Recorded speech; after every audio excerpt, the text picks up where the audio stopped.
Hallo und herzlich willkommen in der Klemmbaustein-Welt. Auch wenn vielen von uns noch nicht danach ist, White Christmas oder sonst irgendwelche Weihnachtslieder zu singen, denke ich mal, habe ich heute genau das richtige Set, um die Vorweihnachtszeit einzuläuten.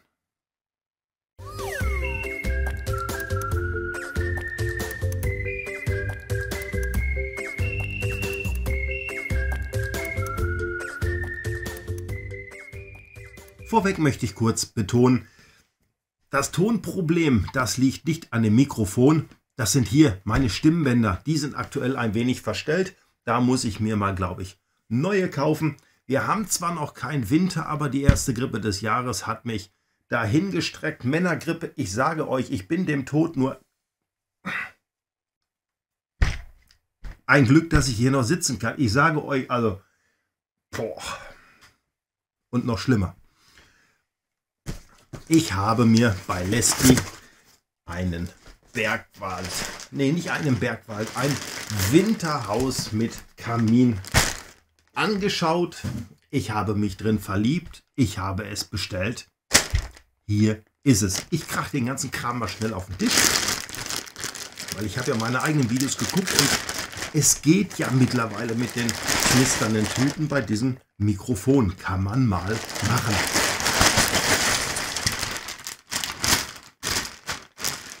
Eine Riesentüte, also hier gehört ja schon der Warnhinweis drauf, auch für Erwachsene wegen Erstickungsgefahr nicht geeignet. Ein USB Flash Drive oder wie wir ganz profan sagen, ein USB-Stick, auf den soll sich die Anleitung befinden. Hier in der Tüte fällt mir sofort eine Schere ins Auge. Diese Tüte mit ganz viel Weiß, die wird noch richtig interessant. Müsst ihr euch überraschen lassen, wofür das ist. Ich versuche ein kleines Spider-Insekt, fällt mir hier gerade hin. Süß.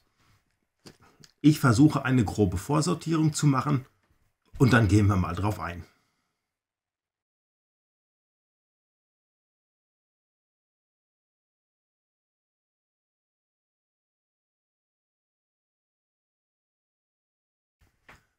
Mein erstes Haus seit Monaten und Jahren liegt in Einzelteilen vor mir, will gebaut werden.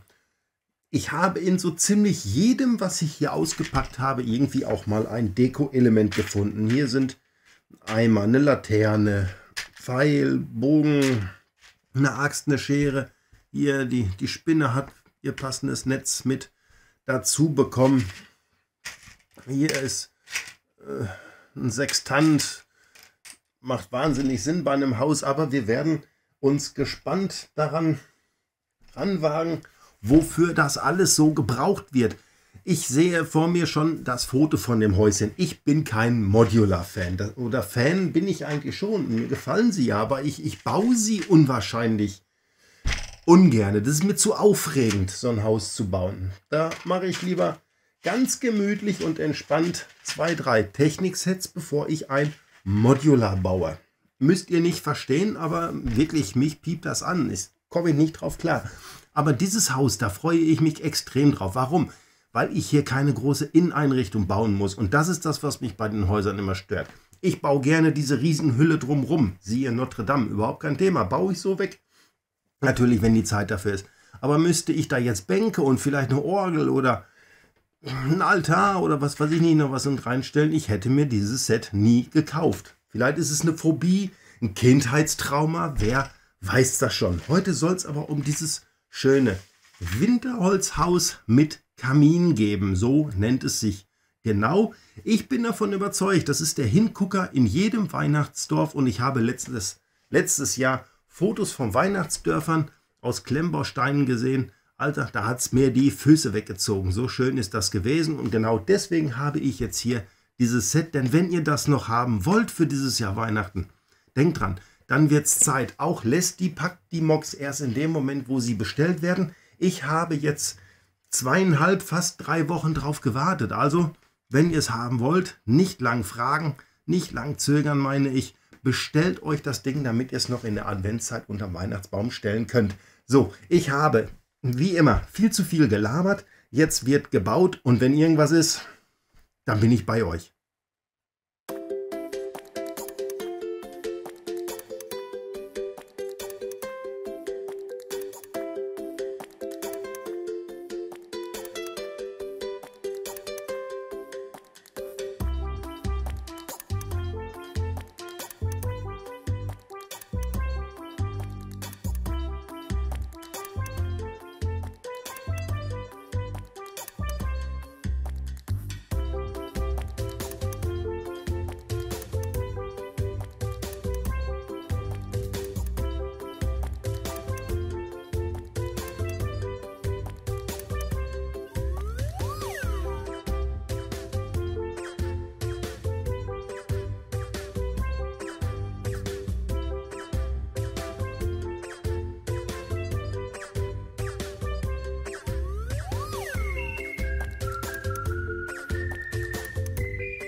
»48 Bauschritte, da will ich euch mal hierhin entführen.« Es ist ja schon ein bisschen was passiert.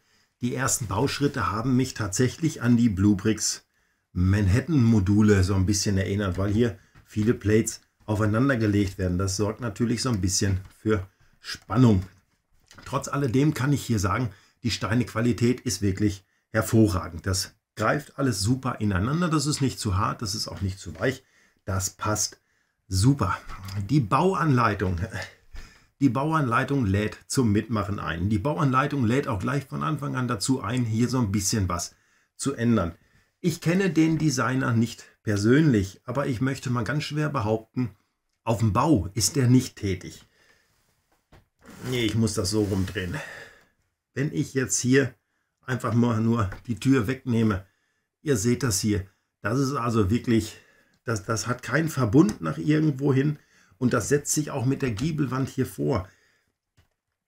Das kann ich, ihr seht das kippt alles hier weg. Hier ist ursprünglich mit Verbund so gut wie gar nichts passiert. Da habe ich dann selber schon so ein bisschen was umgeändert und ummodelliert. Es funktioniert. Es wird auch mit Sicherheit dekorativ, das denke ich mal. Aber hier muss man hier und da dann doch mal sein Köpfchen anstrengen und so ein bisschen mitmachen. Was ich eingangs sagte, weswegen ich keine Modulars baue, wegen der Inneneinrichtung. Es hat mich natürlich hier ein wenig erwischt. Ich kippe das mal so rum, da könnt ihr das besser sehen. So, da reflektiert das auch im Haus nicht so. Hier ist, jetzt muss ich umdenken, hier ist dann diese kleine Waffenkammer eingerichtet worden. Also hier ist Pfeil und Bogen, Axt, der Sextant und solche Sachen haben ihre Heimat hier gefunden. Wir haben hier ein schönes blau-weißes Bett. Da schlägt das Schalker Herz. Das Blau hätte ein bisschen königlicher sein können. Wir haben hier eine Kommode mit einer Kaffeetasse und einer Öllampe, denke ich mal, ist es. Und wir haben hier den Kamin. Ich versuche das noch mal ein bisschen weiter zu kippen, ob das leuchtet nicht so richtig aus. Das ist aber hier wirklich mit Feuer. Das ist in Transclear in Orange. Es ist auch eine Flamme da, so wie sie auch hier auf der Öllampe zu sehen ist. Da ist es allerdings die etwas größere Flamme. Sieht bis hierhin hervorragend aus. Und auch hier vorne eine kleine Leuchte an der Tür. Negativ zu berichten habe ich leider Gottes auch, und das sind gleich am Anfang Fehlteile gewesen. 4 an der Zahl. In diesem Braun fehlten mir 4 Steine, 2 mal 6. Ich konnte sie zum Glück kompensieren aus eigenen Kräften. Es ist jetzt Freitagabend, irgendwann 10:30. Ja, 10:30, genau, hinter mir ist ja die Uhr zu sehen. Ich habe eine E-Mail nach Lesti hingeschickt, aber das Wochenende liegt dazwischen. Ich rechne also erst mit einer Antwort am Montag und bin dann auch gespannt, wie lange die Teile brauchen, bis sie bei mir sind. Wie gesagt, zum Glück konnte ich es kompensieren. Aber auch Fehlteile, denke ich mal, müssen erwähnt werden. Ansonsten drehe ich es nochmal hier hin, könnt ihr euch die Fassade auch nochmal anschauen. Also es ist ein Holzhaus, so wie man es von früher mitten im Wald kennt, kann man nicht ableugnen. Natursteingepflasterter Weg dorthin, bis hierhin wirklich alles wunderbar, schön designt, teilweise Bautechniken ja nicht mal, aber hier wurde im Großen und Ganzen kein großer Wert auf Verbund gelegt, um da Stabilität reinzukriegen. Ist ein bisschen schade. Muss man gucken, wo das Ganze hinführt. Vielleicht hält es ja zum Schluss spitzenmäßig und ich bin da völlig überrascht. Ich weiß, ich soll das nicht immer alles vorwegnehmen. Eigentlich soll ich immer nur bauen und dann das Set zeigen. Ist aber nicht meine Art. Ich zeige bis hierhin mit den Problemen, die bis hier sind. Und wenn die Probleme sich dann im Bauen aufheben, na dann ist es doch schön, dann freuen wir uns alle. Aber auch dann rede ich darüber. Ob das alles stabil wird, finden wir nur raus, wenn es weitergebaut wird. Und deswegen, meine Stimme ist aktuell nicht die beste. Deswegen baue ich jetzt einfach mal weiter.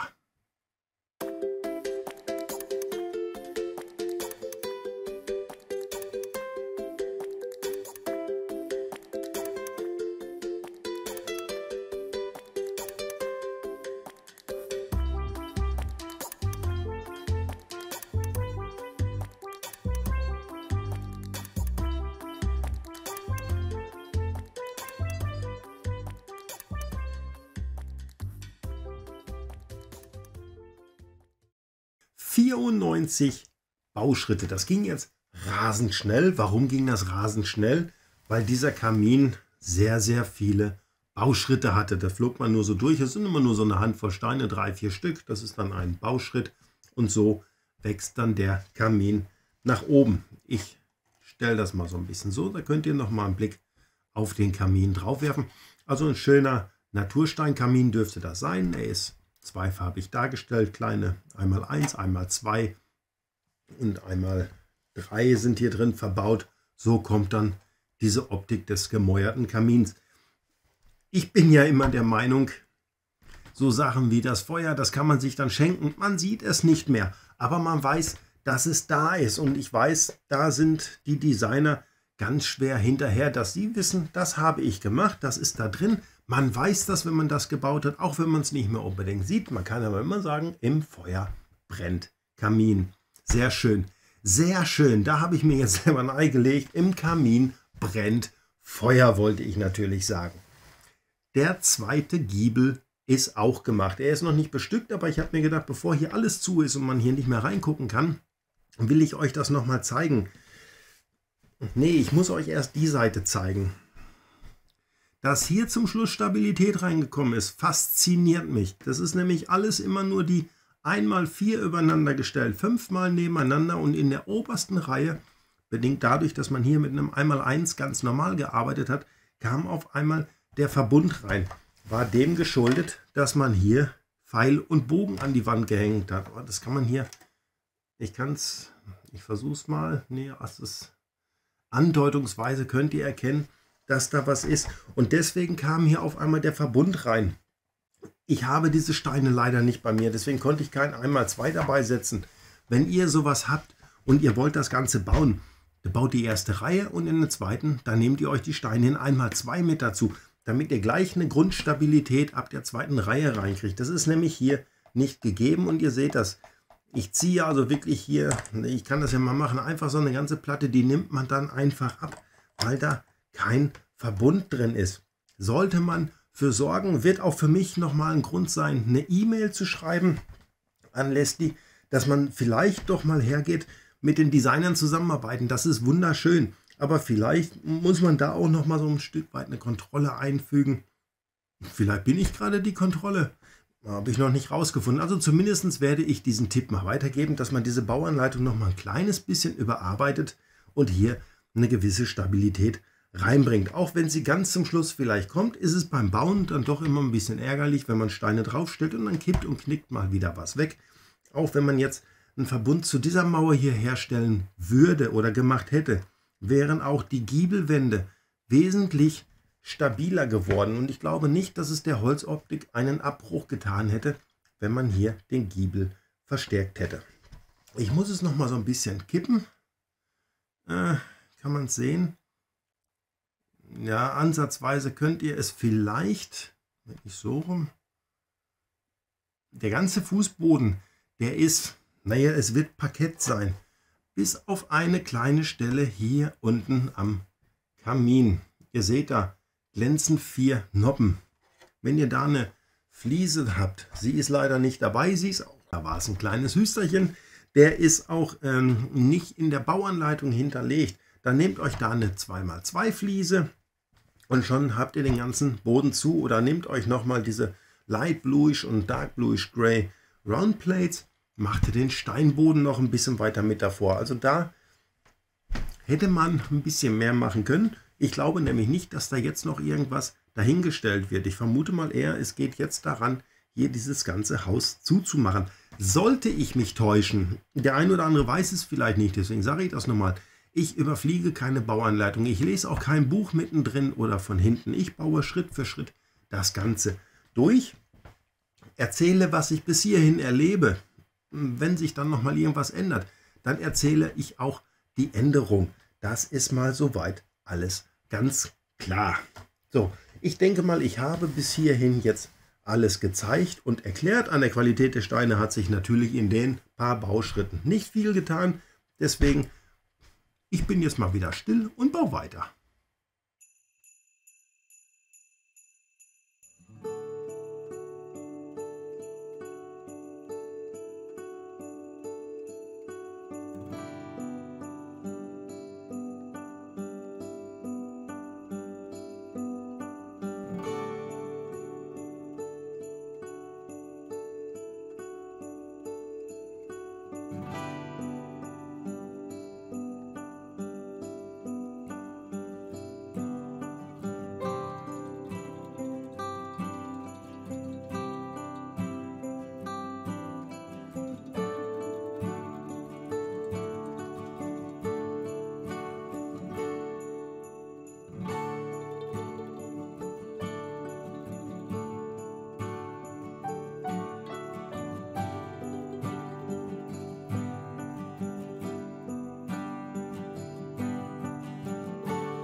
Ca. 230 Bauschritte sind bis hierhin getan. Ihr habt das gesehen. Ich hole es mal ran. Hier wurde zwischenzeitlich ein schönes Bäumchen gebaut. Ich habe das noch nicht auf das Haus gepackt, weil das immer hier anpacken. Ihr kennt das. Das sind relativ lose Teile und da wird immer irgendwas abfallen und deswegen habe ich das nicht gemacht. Auch die Dachkonstruktion ist soweit schon fertig. Meine Kamera freut sich über so viel Weiß. Kann es gar nicht richtig zeigen, aber wenn ich das so ein bisschen schwenke, ihr könnt das sehen. Es hat also auch ein paar schöne Etagen damit drin. Das wird dann schon wunderbar aussehen.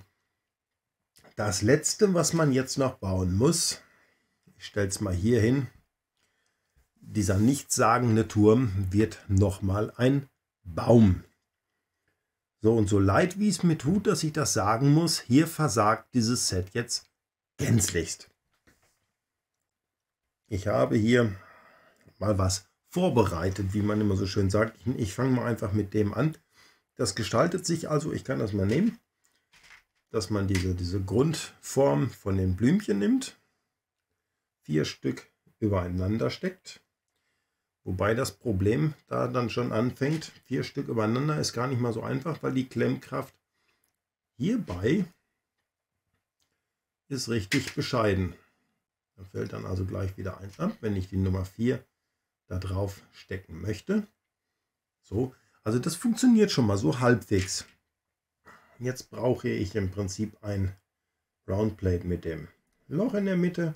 Da kommt dann das andere Blütenteil drauf und das wird jetzt hier nochmal vorgesteckt, damit es ein fertiger Ast ist. Und das hält nicht. Ich demonstriere das nochmal so. Es muss ja waagerecht an den Baum dran.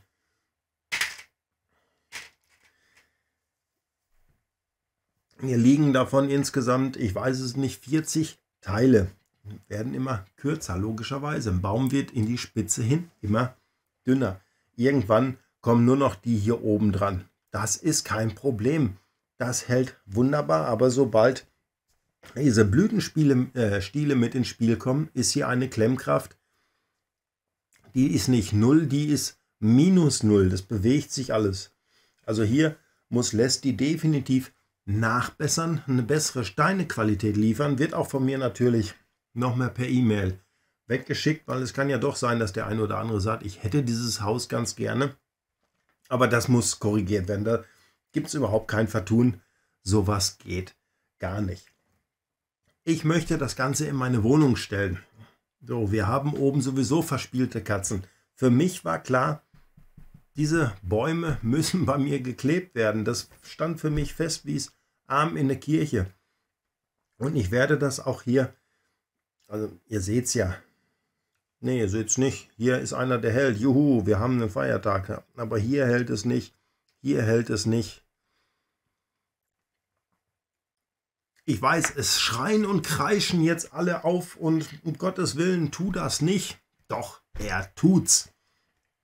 Ich werde mir das Ganze jetzt mit einem Kleber zusammenhaften, damit dieser schöne Baum dann hier auch mal sichtbar wird. Dann werde ich wieder bei euch sein, logischerweise. Und dann reden wir mal über das ganze Set. 230 Bauschritte. Und der Baum steht neben mir. Aber leider nicht ohne Flüssignoppen aus der Flasche. Also es ging wirklich nicht ohne.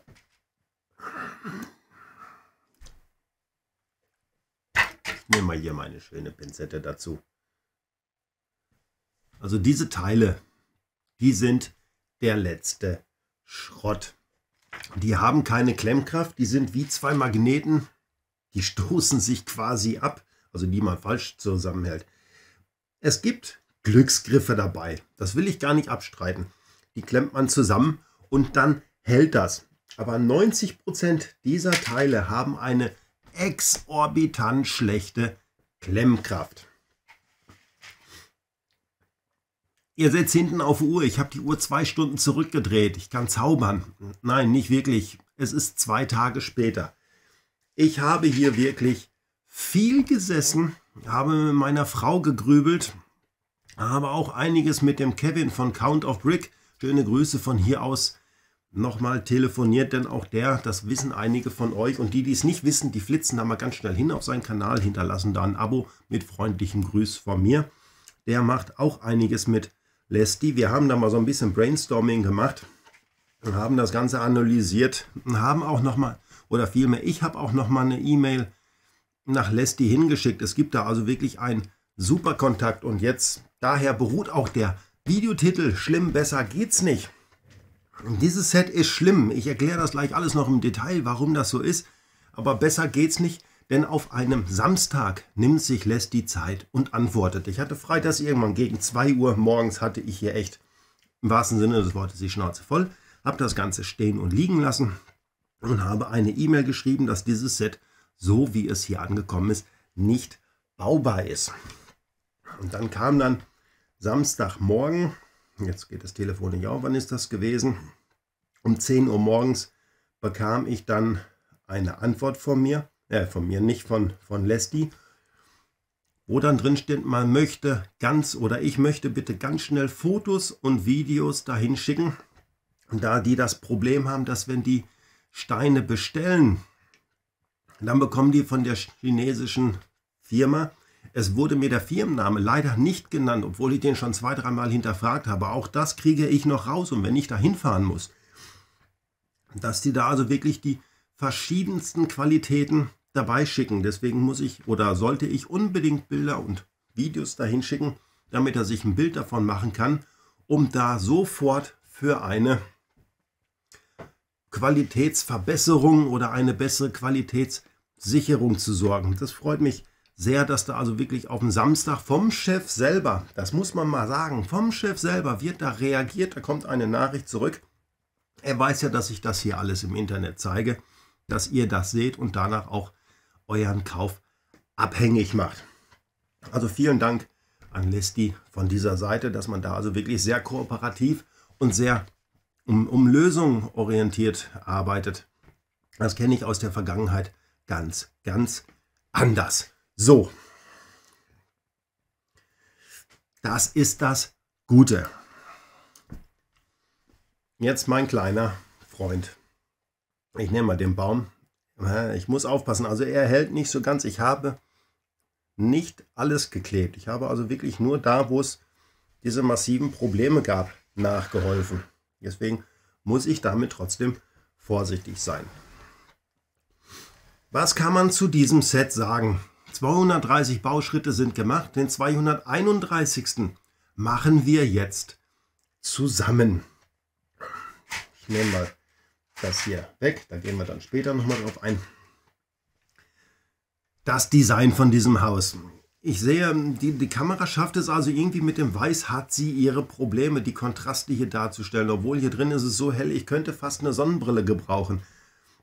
Wir werden das Ganze aber hinkriegen. Also was ihr bis hierhin seht, das sieht super aus. Winterhaus mit Kamin. Es ist Winter, wir haben ein Haus, wir haben hier einen Kamin. Was seit dem letzten Video nochmal dabei gekommen ist, ein schöner Schaukelstuhl, gefällt mir sehr gut. Der steht hier drin, der kann hier drin rumrutschen. Man kann ihn ja nicht festmachen. Er schaukelt hier von links nach rechts. Alles ist schön. Mein Schalkebett hat sich in Luft aufgelöst. Warum? Ich habe falsch geguckt, da war ich besoffen. Es gibt kein weißes Kopfkissen, es ist ein braunes Kopfkissen gewesen. Ich kann damit leben. Im Herzen wird es mein Schalkerbett sein.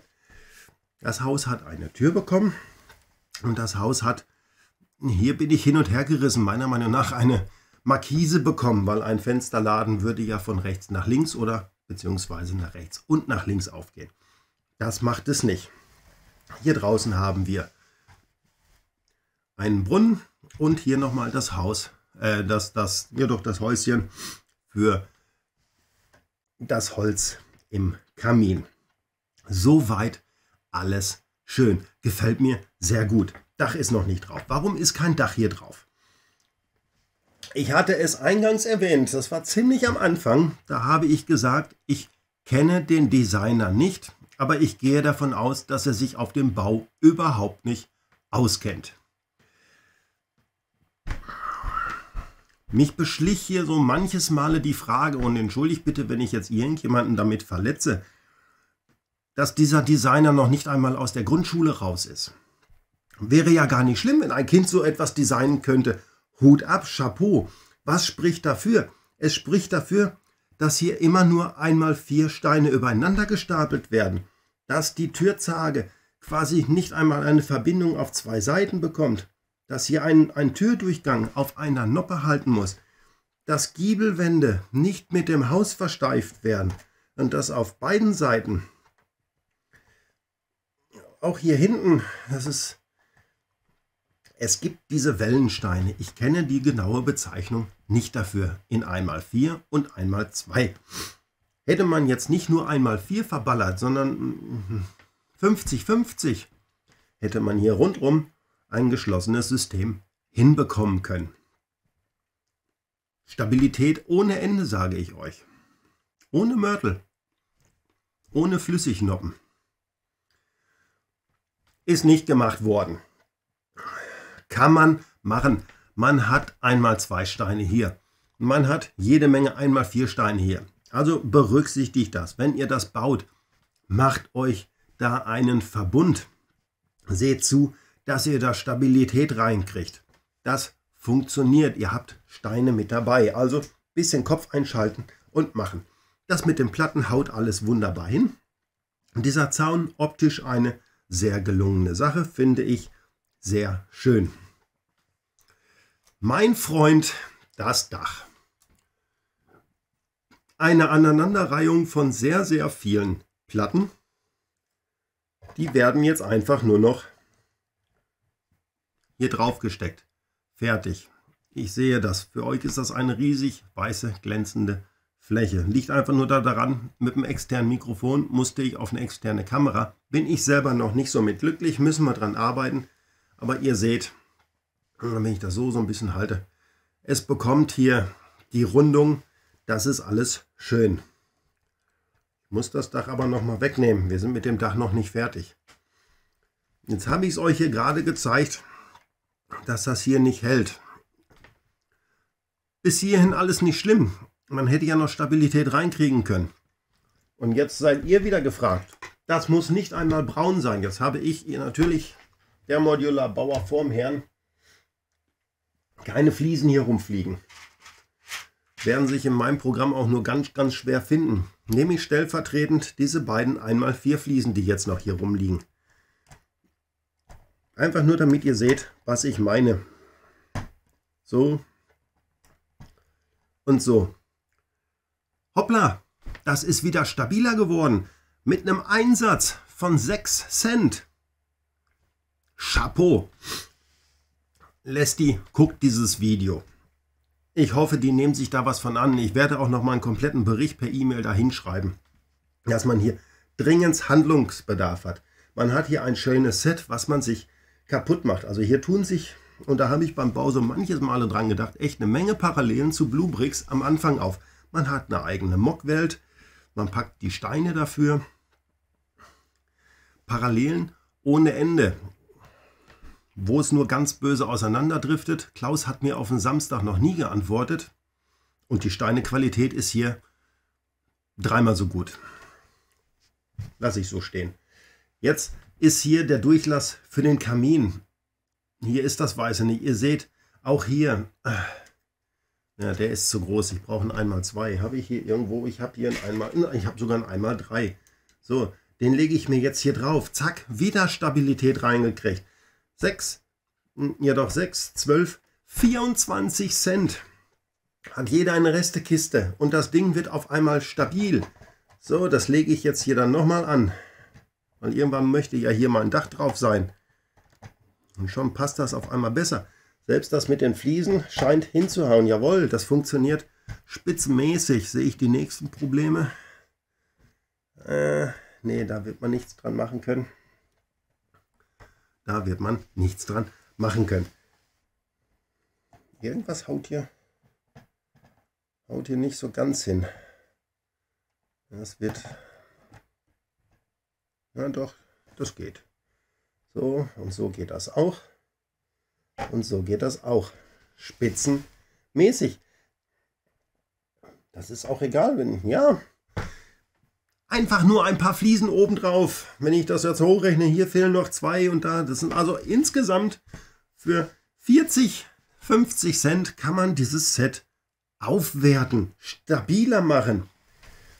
Ich bin hin und weg gerissen, wie schnell sowas geht. Ich weiß nicht, warum der Designer, was der da so für Probleme mit hatte. Ich hoffe, er schaut dieses Video. Ich hoffe, er ist mir nicht allzu böse, dass ich das Ding hier so zerlege. Denn optisch ist das eine Wucht, das Ganze. Mich ärgert das mit meiner Kamera, dass das mit dem Weißabgleich hier alles, dass das alles so weiß ist. Das ärgert mich wirklich, denn vor mir steht ein schönes Haus. Schlimm besser geht's eigentlich gar nicht, wie ich das schon geschrieben habe. Jetzt haben wir hier noch 2 wunderschöne Bäume. Wir müssen jetzt auch noch ihren Weg da reinfinden. Ich hoffe, das klappt jetzt hier ohne großen Schaden. Ich habe echt so ein bisschen Angst. Also diese Bäume sind wirklich so das Filigranste Jetzt soll der Baum hier reinpassen. Nee, das mache ich nicht. Der kommt woanders hin. Das gefällt mir überhaupt nicht. Da habe ich Angst. Hier gefällt mir das um einiges besser. Mal eben schnell hier meine Hilfe mit dabei genommen. Da fällt mir schon wieder, kann ich gleich zeigen, da fällt mir schon wieder eine ab. Also ich habe sie wirklich nicht alle geklebt, sondern nur die, wo es wirklich ganz, ganz schlimm gewesen ist. Na, hier. Also das ist wirklich Wahnsinn, diese Bautechnik dabei. Fällt dann dieser Baum, das sind Nadeln ohne Ende. Also es ist schön, ihr seht das, der Onkel hat wirklich nicht alles geklebt, sondern nur da, wo es sein musste. Das ist jetzt hier so dieser wunderbare Vorführeffekt. Und jetzt packt das Ding mal an mit den ganzen Zweigen, die man hier so hat. Ist das gar nicht mal so einfach. So, du musst auch wieder irgendwo hier dran kommen. Also das ist, das wird heute mein letztes Set werden, weil ich nicht weiß, wie ich das hier jemals transportieren soll. Ich lege jetzt die beiden hier an der Ecke, aber das machen wir bis morgen Abend. Das mache ich hier noch alles in aller Ruhe. Hier ist auch wieder was rausgefallen. Also wie gesagt, Lesti schaut und ich hoffe, hier wird man sich ganz, ganz schnell eine entweder andere Firma suchen oder den Jungs da mal in den Hintern treten, dass die ihre Gussform überprüfen. Wir haben aber noch einen Baum mit dabei. Der ist um ein Vielfaches stabiler, gehört auf diese Seite, gehört hier so rein. Aber auch das Problem ist, hier mit den ganzen Nadeln dabei, den jetzt auf die Noppen zu drücken. Also ihr seht, ich kann den völlig unbefangen anpacken. Und nein, hier ist nichts geklebt. Das möchte ich gleich vorne wegnehmen. Ich weiß nur nicht, wie ich ihn anpacken kann. Na.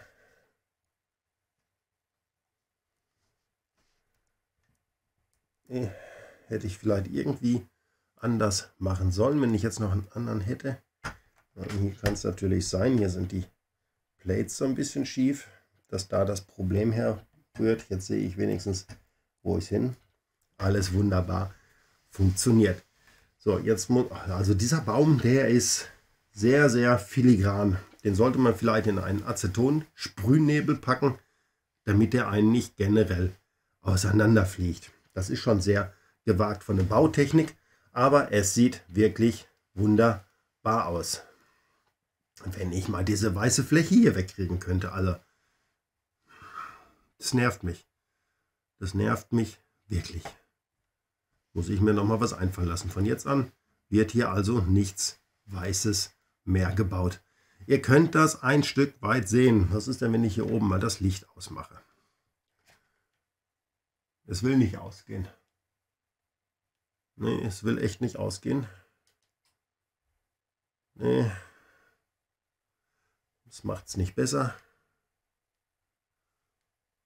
Eigentlich habe ich hier noch ein anderes Licht, das will gerade auch nicht angehen. Gibt auch keinen Punkt, aber ihr könnt das immer mal wieder so erkennen. Ich ziehe das jetzt mal zurück und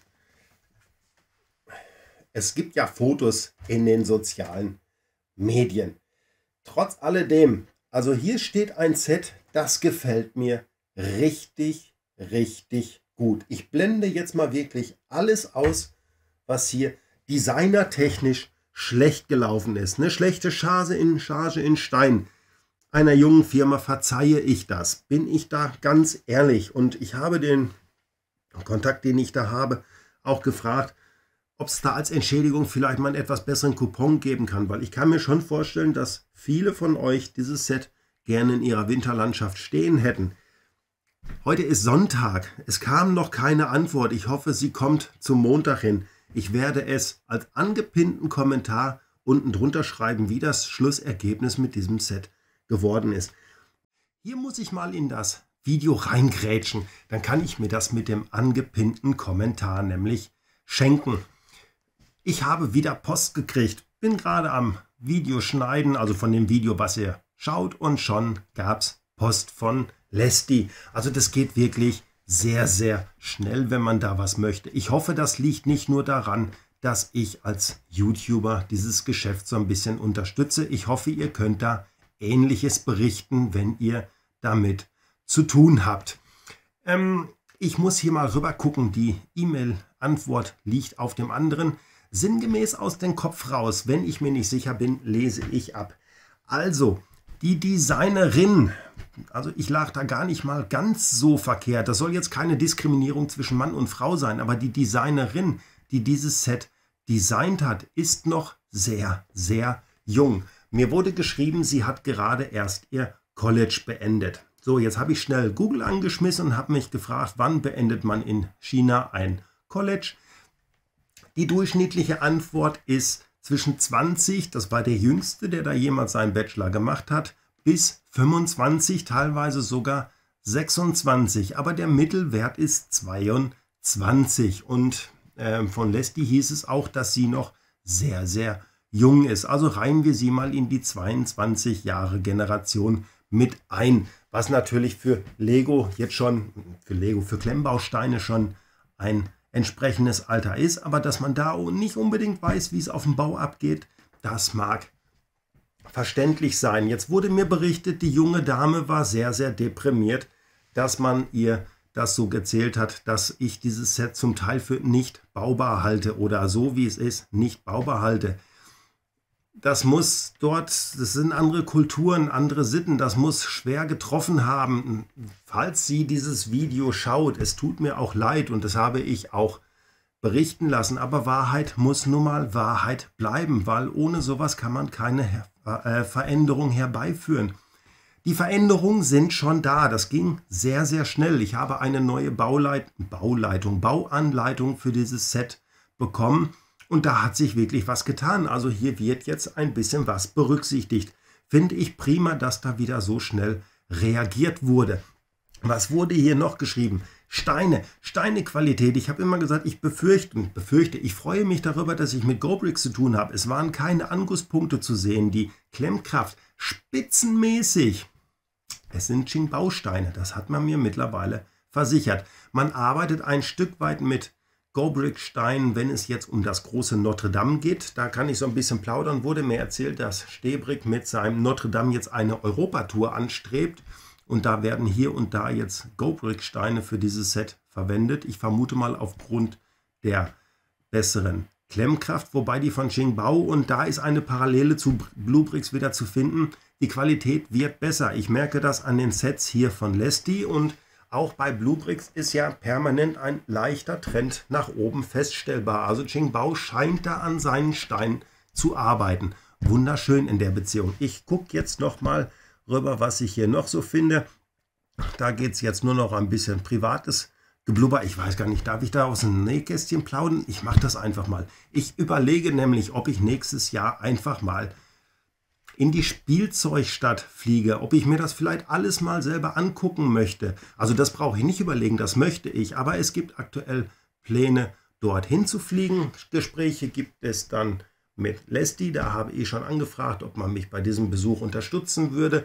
Von Happy Build habe ich auch schon ein herzliches Willkommen bekommen. Willkommen bekommen, das klingt wieder schön. Und auch von Happy Build wurde schon signalisiert, dass ich da ganz gerne mal hinkommen darf. Also da wird sich nächstes Jahr so ein bisschen was tun. Was ist hier? Nee, also das ist es im Prinzip eigentlich schon gewesen, was hier gewesen ist. Was mich gewundert hat und was ich mich gefragt habe, das Teil mit dieser massiv schlechten Qualität. Ihr seht, das Set steht ja noch da hinten, dieser große Baum mit diesen Blütenstielen. Auch dieses Teil wird man jetzt in Angriff nehmen, dass das besser wird und dass das hilft. Und mehr möchte ich jetzt hier gar nicht reingrätschen. Ich denke mal, ich lasse mich jetzt selber wieder reden in meinem eigenen Video und somit folgt alles andere natürlich automatisch. Danke. Man kann es hier öffnen, da freuen sich die Kleinen, da kann man vielleicht mal ein bisschen was... Ach nee, Ostern versteckt man ja nur was, das macht man ja nicht Weihnachten. Kleiner Scherz. Man könnte hier rein theoretisch so ein bisschen Licht reinbringen. Da lässt man sich hier hinten eine kleine Lücke. Deswegen hat der Designer vielleicht auch nicht mit Verbund. Langsam aber sicher ergibt das hier alles einen Sinn. Also man kann es aufmachen, man kann hier reingucken. Auf der Seite würde ich davon Abstand nehmen, man kracht hier an den Baum. Hier der Kamin, ein kleines Flackerlicht rein. Es gibt doch so viel, was man auf Weihnachtsmärkten kaufen kann. Es gibt zu diesem Haus, gibt es noch so eine kleine winterliche Kirche. Ich habe sie gesehen und habe mir gedacht, ich probiere es mal erst mit dem Haus. Ich ärgere mich gerade, dass ich mir diese Kirche nicht gleich mitbestellt habe. Verlinke ich euch unten, könnt ihr euch dann auch nochmal anschauen. Also optisch ist das hier wirklich, will ich nicht drüber reden. Ist es ein sehr, sehr schönes Set. Besser geht's quasi nicht, aber halt auch nicht schlimmer. Was ich nicht verstehe, ich kreide das in letzter Zeit ganz gerne bei Bluebricks so ein bisschen an und daher kommen vielleicht auch so meine Gedankengänge. Ja, sind wir denn hier bei Bluebricks gelandet? Weil jetzt schaut mal her. Ihr seht, was hier drin ist. Die habe ich euch gezeigt. Das kommt dazu. Das kommt dazu. Wir wollen hier nichts verschenken. Ich weiß nicht, warum ich bei Bluebricks immer sage, das sind zu viele Teile, die uns mit dabei gegeben werden. Und ihr werdet noch gebraucht. Bin noch nicht fertig. Es tut mir leid, dass sich dieses Video heute so wahnsinnig in die Länge zieht. Ich habe es mir nicht ausgesucht. Ich habe es auch nicht gewollt. Bin noch nicht fertig.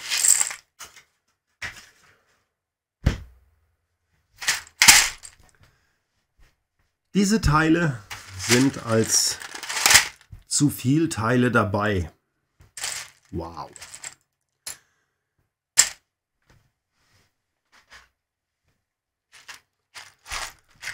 Das hier waren die zu viel Teile von der Schiffsschaukel. Wow. Mal nur zum Vergleich. Ich sollte hier mal wieder aufräumen. Das sind die zu viel Teile von Hannover Square, Bluebricks. Wow. Steine in China scheinen das billigste zu sein, was man kaufen kann. Das ist irre, was hier... Ich kapiere das nicht. Der ein oder andere weiß es. Auch ich habe einen kleinen Online-Shop, wirklich nur einen kleinen. Dort gibt es farbige Pins von GoBricks. Ich weiß, wie schwer es ist, diese Dinger zu kalkulieren, weil da ist an einem Pin, da bleibt ein halber Cent hängen. So, wenn ich das auf 100 Euro rechne und ich muss die noch in einer Tüte packen, dann geht das plus minus null aus dem Haus. Wenn ich mir dann aber sowas angucke, es ist kein GoBricks, das will ich damit jetzt gar nicht sagen. Es ist eine etwas andere Qualität, aber auch nicht viel, viel schlechter. Natürlich kosten diese Steine Geld. Hier schrumpft man sich doch selber den Gewinn weg. Auch das gilt es zu hinterfragen. Also mir drängt es so langsam aber sicher, nicht nur wegen Lesti, sondern wegen dem einen oder anderen, drängt es mich doch langsam aber sicher echt mal auf, ich will mal nach China. Ich will mir das Ganze wirklich mal angucken. So fehlerbehaftet können die Abfüllmaschinen nicht sein, dass die so viel Schwund durchlassen. Mocs werden, soweit ich weiß, bei Lesti von Hand gepackt. Ich kann nicht sagen, hier wurde aus Sicherheit, wird hier anders gezählt, weil es gab ja immerhin hier vier Fehlsteine und die sind vom Gewicht her recht groß. Also das muss mir mal einer erklären. Ich weiß, es wird immer gesagt, das huscht so durch die Waage. So viele werden da nicht durchhuschen, also da bin ich mir recht sicher, weil das würde für eine sehr, sehr schlechte Waage stehen. Und das sogar in allen Teilen, nicht nur an einem Teil, das würde ja alle betreffen.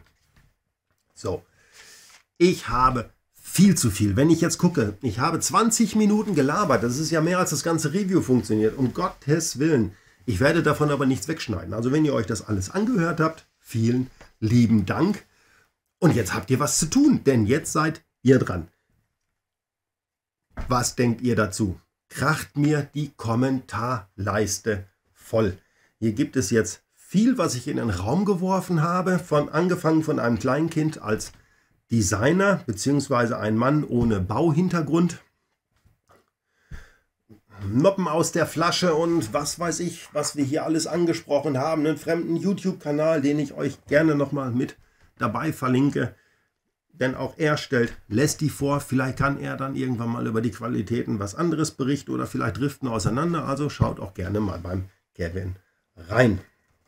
Nicht, dass ihr denkt, ich erzähle hier nur Blödsinn. Meine Stimme geht so langsam aber sicher weg. Wird also Zeit für mich, auf Wiedersehen zu sagen. Und somit vielen Dank, dass ihr euch da heute durchgebissen habt. Vielen Dank fürs Zuschauen. Vielen Dank für eure Zeit. Wenn ihr mir den Daumen hoch geben möchtet, freue ich mich da natürlich wahnsinnig drüber, weil ich weiß, euch hat das Video gefallen. Hat es euch nicht gefallen? Daumen runter. Ich weiß, es werden jetzt wieder einige Daumen runter kommen, weil euch das Set nicht gefallen hat. Schreibt es mir doch bitte in die Kommentare. Es ist nämlich, und das habe ich mit vielen Leuten schon besprochen, für uns YouTuber ganz schwer zu erkennen, liegt es an uns oder liegt es am Set, dass der Daumen runter kommt. Also da einfach mal Daumen runter, schreibt bitte mit dabei, warum das so ist. Da grübeln wir nicht stundenlang, was wir für schlechte Menschen sind. Habt ihr kein Abo, freue ich mich riesig darüber. Wollt ihr benachrichtigt werden, wenn ein neues Video kommt? Da seht ihr sie. Drückt einfach die Glocke. Ansonsten, bis zu meinem nächsten Video. Macht es nicht wie ich. Bleibt einfach gesund.